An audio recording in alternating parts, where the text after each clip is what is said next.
And they did the history package. Bryan Danielson and Jon the Plumber Moxley.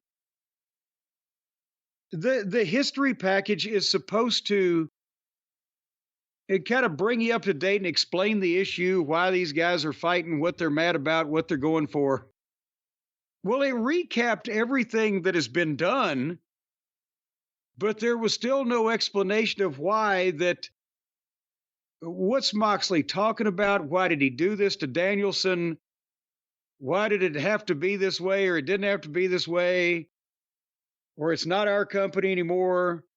Or I'm not a real boy Pinocchio, or whatever the he's talking about. We still don't know, right, when we're getting in the ring for this match. Just wait until I fall in love with Shakespeare.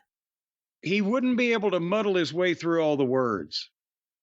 I don't know, for a guy that... Alas, poor Claudio.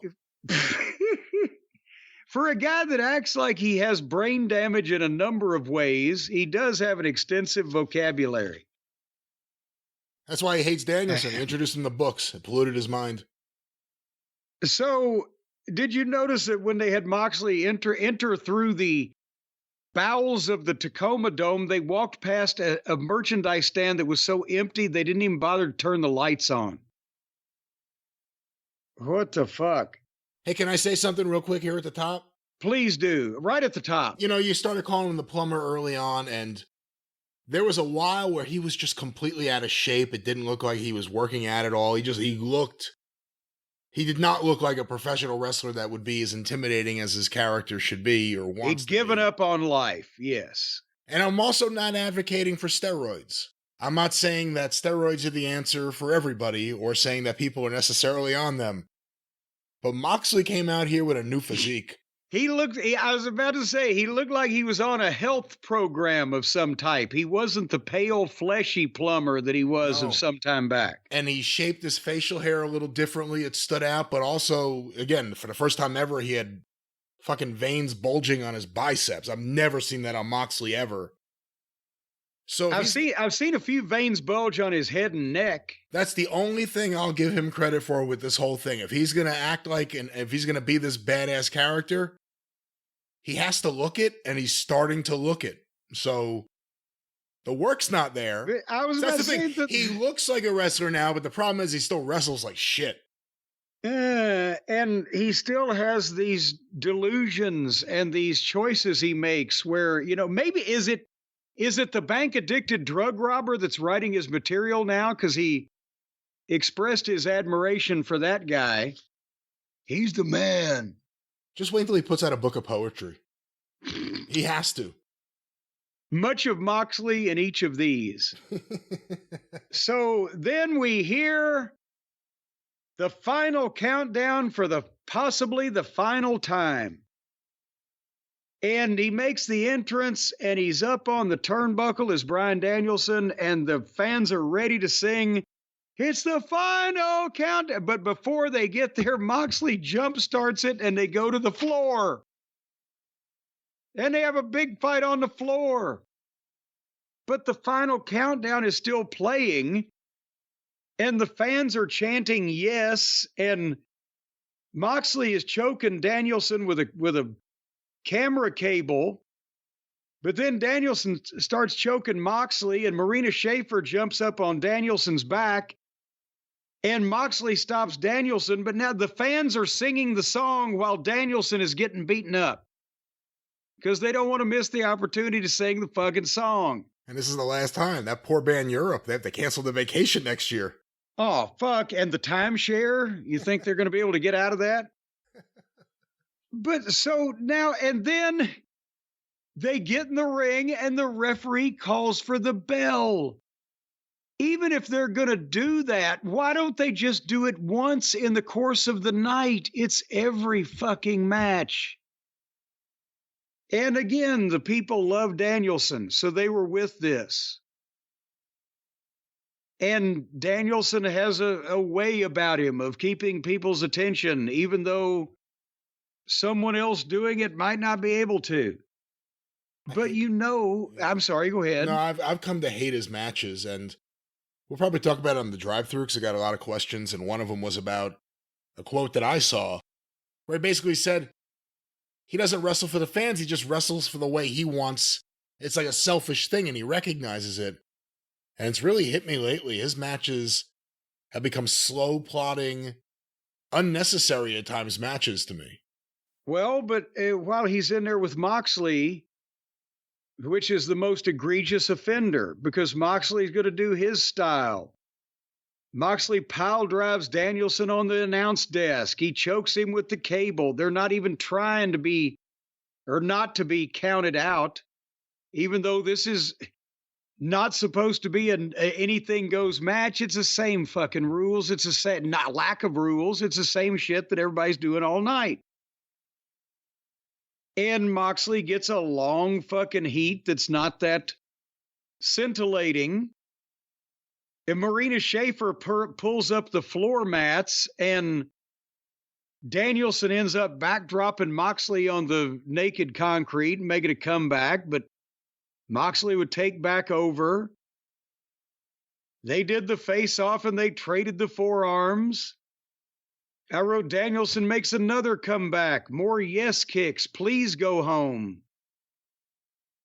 And I mean, we were almost a half an hour in at this point. The yes kicks are slow. They're really, really slow. And, you know. Well, you don't want to blow the fans up if they're going, yes, yes, yes, yes, after 27 or 28 kicks. They're, you know. And then Marina Schaefer got kicked out of ringside for pulling Danielson's leg. I think they're pulling our leg. And the match kept going. That's the only thing I've seen Moxley sell in weeks. Was Marina Shafir getting kicked out of ringside. He acted worried. Yes. Apparently she knows something he doesn't want to get out. She knows something he doesn't. Jiu-jitsu.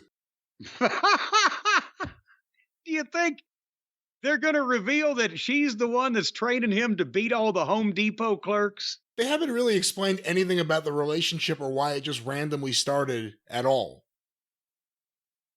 Well, no. Exactly. But anyway, speaking of excessive, so Moxley then gives Danielson his double arm DDT finish on the floor on the concrete where the pads have been pulled up.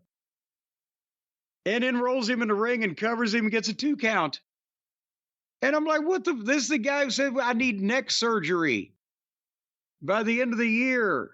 And so then they go more back and forth. And I wrote, I wasn't as tired of my last hernia surgery as I am of this match. And then Moxley gave him his finish in the ring and got a 1 count. And then Danielson gets up and spits in Moxley's face and slaps him. So Moxley just picked him up and gave him a gotch pile driver, you know, with a hook in the leg. Who was it that was doing that in recent years? It was doing the pile drivers like that. Maybe an ECW. Was it Claudio? Might have been Claudio, but it was somebody in ECW did it. But anyway, he gives him the gotch pile driver. He didn't cover him. He put on a chokehold from behind. So Danielson, in selling that choke wildly, like, oh my gosh, I've got to escape. I'm trying to get out. I can't get out. He killed the pile driver. Because after you've dropped a guy that needs neck surgery on his fucking head with a gotch pile driver, wouldn't he be incapable of selling that wildly? And why did you need to choke him? But nevertheless, he couldn't get the ropes. He fell down and the referee rang the bell. And the crowd was bullshit. They didn't like that one either. And not in the, oh my God, I can't believe he won way, but in the, what the fuck was that way? Yeah, I saw someone say this right after the match, and I laughed. They said, you know, it's kind of like that NWO throw garbage in the ring heat. I said, no, it's not like that at all. They didn't throw any garbage in the fucking ring. They were upset this happened. The garbage was already in the ring. They were upset this happened the way it happened. It wasn't just like, oh, the heels won, so the fans were upset. No, these are AEW fans. They were upset about the way it transpired. The finish and then the post-match, but the finish let a lot of people down, I think. Well, they beat Danielson in his home state flat with a rotten finish in a match that was way too long, and it wasn't what they wanted to see. And I don't even know if they'd have wanted to see it if they understood why that Moxley did all these things to Danielson. And obviously, Danielson doesn't know either, or elsewise he would have come out and said. But nevertheless, the attempted murder is not over.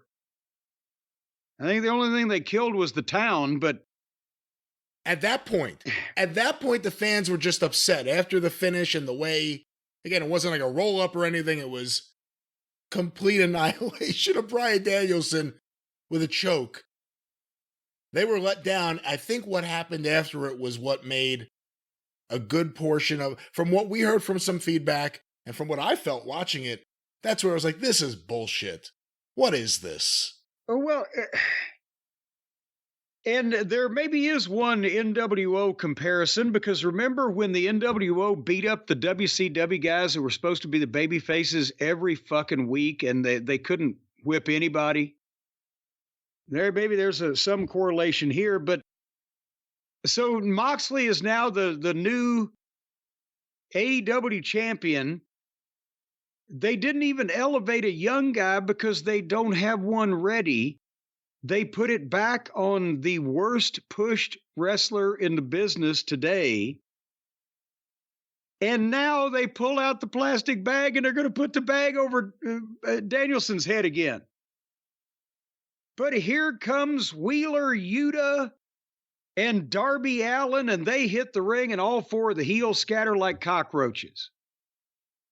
And you're thinking, well, wait a minute, there's four of them, two of the other guys, and when does Moxley ever sell anything? But then suddenly, Yuta, Wheeler Useless, gloms Darby with a knee and turns on him. If he was going to turn on him, why did he turn on him last week? Well, I don't.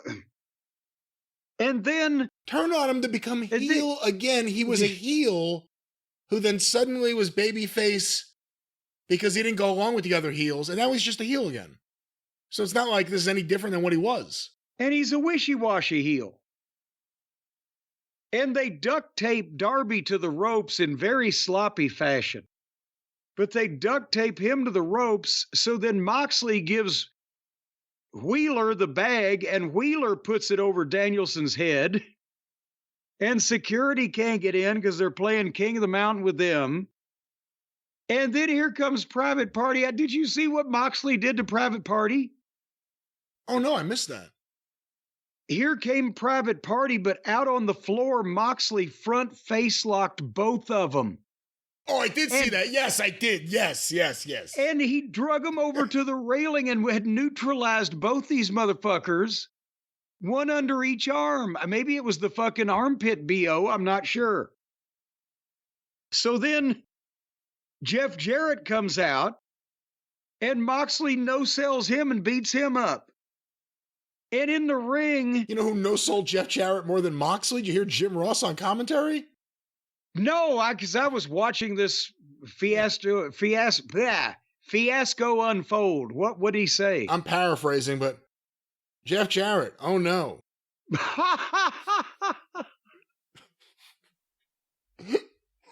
Well, while all that was going on, Claudio in the ring had gotten a chair and put Danielson's neck in the fucking chair, and they end up the heels after they put a plastic bag over his head, after they beat him with all these various moves. Then they Pillmanize his neck in the chair. And then more job guys, it could have been their top guys, there's no real difference, come in. And the heels leave through the arena, and then they do the long... If it had been a hot angle, it would have been great. But they did the deal where they wheel the stretcher out for the Danielson and the stay with it when the EMTs are taping him to the backboard and treating him. And Sockface was trying to cry on commentary. I've seen Moxley for a long time. I've never seen this. This is so horrible. And the smartest audience in the business, and I use that term in the colloquialism of knowing the behind the scenes shit, not in terms of measuring intelligence quotient. The smartest audience in the business, an entire pay-per-view of mayhem and attempted murder and completely implausible shit is climaxed by over 45 minutes from start to finish of this goddamn match, and it took 3 attempted murders to finally send him out on a stretcher. And nobody even got stabbed with a screwdriver in this one. But what more can be fucking done? It's ridiculous. Is this going to get any heat on Moxley? I mean, any kind of money-drawn productive heat. Listen, he walked through the crowd. If this was done at any time where there was real heat, would he be able to just walk right back through the crowd? Even if he had Marina Shafir, I don't know if that would stop everyone. He wouldn't have been able to walk through the crowd. So instead, again, people know that crowd knows what's up. So they were just disappointed with what transpired and how it transpired. There was a groan when the plastic bag came out. Because we groaned when it happened a couple weeks ago. And they do it again. But in any kind of crime scene, Sergeant, what was the cause of death? Well, he was shot. He was suffocated with a pillow. He was choked to death by the bruises around his neck. And also, we believe he may have been poisoned. This is so bad. And the problem is, it's Tony Khan's fault for letting this on the show, for booking any of this, for being behind any of this. But the problem is Moxley, and I'll say it, Danielson, have really bad instincts when it comes to what's good for professional wrestling television. There's stuff they personally like, that they're personally marks for, and they try to bring it to the national stage without any idea of how to properly do execution. And this is what you get. And Tony Khan's not going to say no, and he's not smart enough to fix whatever's wrong, and he's not strong enough to say no to any of these guys wanting to do these things. It's important to note, Danielson put over Moxley here. That's Danielson's choice. Make no mistake, that's Danielson's choice. It could have been Darby, and people think that it may eventually go to Darby. It could have been Darby here. You talk about putting over a younger guy. I'm not saying that's the perfect guy in the perfect world, but in AEW, there aren't too many people that it would really help. And I think this pay-per-view pleased the AEW fans that watch for work rate and pissed off people that watch to invest in any of the characters. I agree with you. All right, what do you think of the crowd reaction here? Again, just outside of Seattle. They didn't like it, but it's not just because they fucked the hometown guy. It's because there was an element to me of, we went through all that for this? Just choke him out. And they're,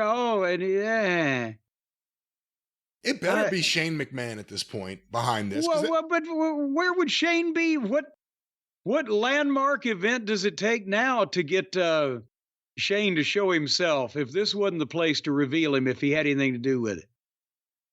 I don't know, but that's the other thing. They're making it sound like Moxley's doing this on behalf of a greater cause, a bigger leader, a fearless leader. I'm not sure.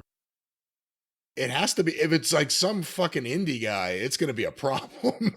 These fans are really, like, that's the thing. People are now thinking it could be Shane McMahon. Even if it's not, it has to be someone. Well, if it's Kevin Owens, that's at least someone, but that's not for a while. Well, and besides that, I don't think it'd make a lot of sense, but I don't think there's a higher power. I don't think that Moxley is going to be subservient to anybody in his own fantasy angle here. I think it's some type of, not motivation, but mindset that he has found, and he's still going to be the fucking boss of this thing. I don't think he's going to let anybody else be the one to fuck the dog and him just hold its head. That's just me, though. What do I know? I'm only right all the time. Well, Moxley, once again, for either the third or fourth time, I'm not sure, the AEW World Champion. Bryan Danielson seemingly done as a wrestler, although I'm sure we will see him again. He's done as maybe a full-time wrestler, if you can call what AEW is full-time. But he's apparently... Takes up a lot of my time. He's apparently going home, and... Well, and speaking of going home and coming back from home, MJF showed up to confront Daniel Garcia, but Adam Cole showed up to confront MJF, and now if Garcia put MJF out of action, but so did Adam Cole when the Devil people. So does that mean that basically Adam Cole and Daniel Garcia have both proven they can kick the shit out of MJF, but MJF is the only one that draws any ratings? Oh yeah, the misuse of MJF because of Tony Khan's booking is a major story over the last year. Whatever we want to say about the brochacho shit, and I say shit because I hated it. I didn't like it. Yeah. It was working. Like, I didn't like it, but it sold like more t-shirts than anything they've ever done. So there was an element of that, and then MJF did that for him. Thank you very much. And then from that point forward, look at the way MJF was used before he left, when he came back, and then I guess the second time he came back. And now he's in this thing with Adam Cole and maybe Daniel Garcia, and I think he's on like a film set. I mean, again, he left the film set, and I saw there was a video on Twitter. Someone had him with the Adam Sandler movie. Is it Happy Madison? Is that it? Do you know?